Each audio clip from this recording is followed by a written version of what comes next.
नमस्कार दोस्तों, स्वागत है आपका ऑनलाइन स्टडी आरएस में। आज हम सुमित्रा नंदन पंत जी के जीवन परिचय एवं साहित्यिक परिचय के बारे में जानेंगे। सुमित्रा नंदन पंत जी छायावाद युग के श्रेष्ठ कवि थे। ये प्रकृति के कुशल चितेरे थे। बचपन का नाम गुसाईदत्त। जन्म 20 मई 1900 ईस्वी को इनका जन्म हुआ था। पिता गंगादत्त पंत जी, माता सरस्वती देवी। जन्म स्थान अल्मोड़ा जिले के कोसानी नामक गांव में इनका जन्म हुआ था, जो उत्तराखंड में है। शिक्षा माध्यमिक शिक्षा अल्मोड़ा में और उच्च शिक्षा काशी व इलाहाबाद में। कार्य अध्यापक, लेखक, कवि के रूप में कार्य किया था। जो कवि क्रम था वो कॉलेज में थे जब ये तभी प्रारंभ किया था। और 1950-51 ईस्वी में ये आकाशवाणी के हिंदी परामर्शदाता के रूप में कार्य करते थे। पुरस्कार चिदंबरा के लिए भारतीय ज्ञानपीठ पुरस्कार प्राप्त हुआ। कला और बूढ़ा चांद के लिए साहित्य अकादमी पुरस्कार प्राप्त हुआ। 1961 ईस्वी में इन्हें पद्म भूषण की उपाधि से विभूषित किए गए। मृत्यु 28 दिसंबर 1970 ईस्वी में इनकी मृत्यु हो गई थी। और कहाँ हुई थी? प्रयागराज में। रचनाएं इनकी मुख्य रचनाएं इस प्रकार हैं। छायावादी रचनाएं हैं उच्छ्वास 1920 ईस्वी में, ग्रंथि 1920 ईस्वी में, वीणा 1927 ईस्वी में, पल्लव 1928 ईस्वी में, गुंजन 1932 ईस्वी में।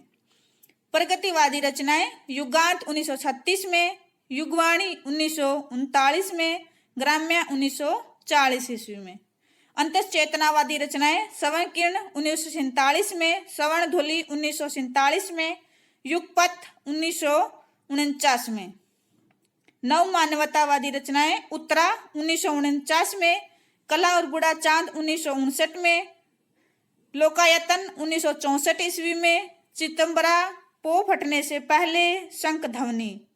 काव्य नाटक रजत शिखर, अतिमा, शिल्पी, युग पुरुष, छाया, मानसी, ज्योत्सना। अब है भाव पक्ष। व्यक्तिगत अभिव्यक्ति। सुमित्रा नंदन पंत जी ने अपनी रचना में व्यक्तिगत अभिव्यक्ति पर बल दिया है।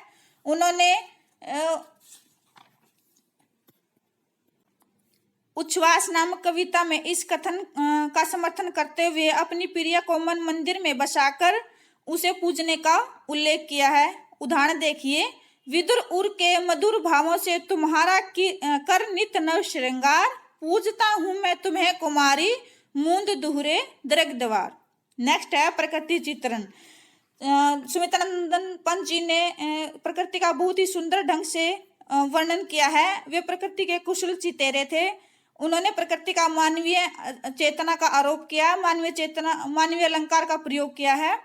एक मोह नामक कविता उनकी विशेष कविता है। उनमें उन्होंने नारी कहा कि नारी का सौंदर्य अत्यधिक आकर्षक होता है, यानी कि नारी बहुत ही सुंदर होती है, लेकिन इतनी भी सुंदर नहीं होती कि वे प्रकृति की अवहेलना कर सके। एक उदाहरण देखिए।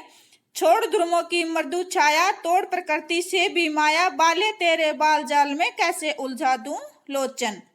नेक्स्ट है रहस्यवादी रचनाएं। सुमित्रा नंदन पंत जी ने अपनी रचनाओं में रहस्यवाद को भी स्थान दिया है। पंत जी ने मौन निमंत्रण नामक कविता में इसकी अभिव्यक्ति बहुत ही सुंदर ढंग से की है। न जाने नक्षत्रों से कौन निमंत्रण देता मुझको मौन। नेक्स्ट है नारी के प्रति दृष्टिकोण। सुमित्रा नंदन पंत जी ने अपनी रचनाओं में नारी को श्रेष्ठ स्थान दिया है। उन्होंने रीतिकाल की तरह नारी को कामुकता की वस्तु न मानकर आदर्श और प्रेरणा का स्रोत मानना है। नेक्स्ट है श्रृंगार निरूपण। पंत जी ने श्रृंगार के संयोग और वियोग दोनों का वर्णन किया है। वियोग श्रृंगार का एक सुंदर उदाहरण देखिए। वियोगी होगा पहला कवि, आज से उपजा होगा गान, निकलकर आंखों से चुपचाप बही होगी कविता अनजान। नेक्स्ट है राष्ट्रीय भावना।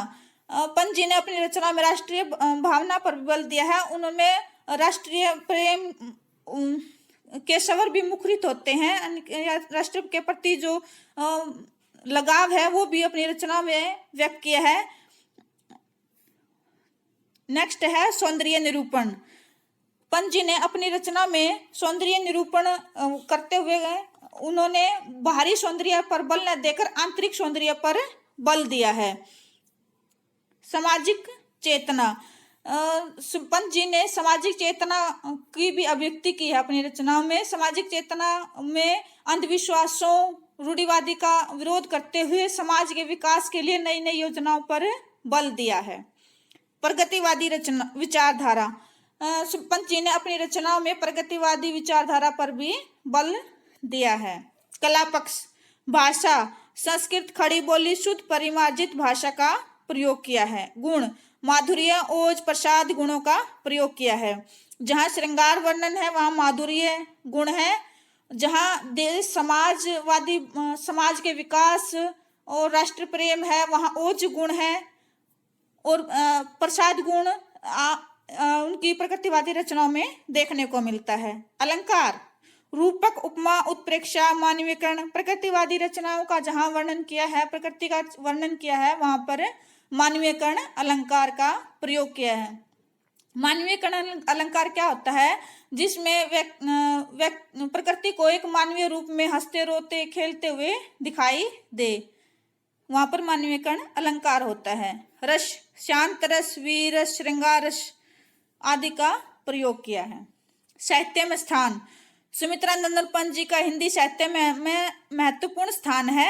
ये प्रकृति के सुकुमार कवि हैं। छायावाद युग के 4 स्तंभ कौन कौन से 4 स्तंभ? जयशंकर प्रसाद, सुमित्रा नंदन पंत जी, महादेवी वर्मा और सूर्यकांत त्रिपाठी निराला। चारों स्तंभों में इनका विशेष स्थान है, महत्वपूर्ण स्थान है। पंत जी को छायावाद युग का विष्णु कहा जाता है। समय के परिवर्तन के साथ साथ इनके काव्यों में भी छायावाद, रहस्यवाद, प्रगतिवाद, अंतश्चेतनावाद, नव मानवतावाद के दर्शन हुए हैं। अतः हम कह सकते हैं कि पंत जी को हिंदी जगत हमेशा याद रखेगा। आशा करते हैं आज का ये वीडियो आपको अच्छा लगा होगा। नेक्स्ट वीडियो में नए टॉपिक के साथ मिलेंगे। धन्यवाद।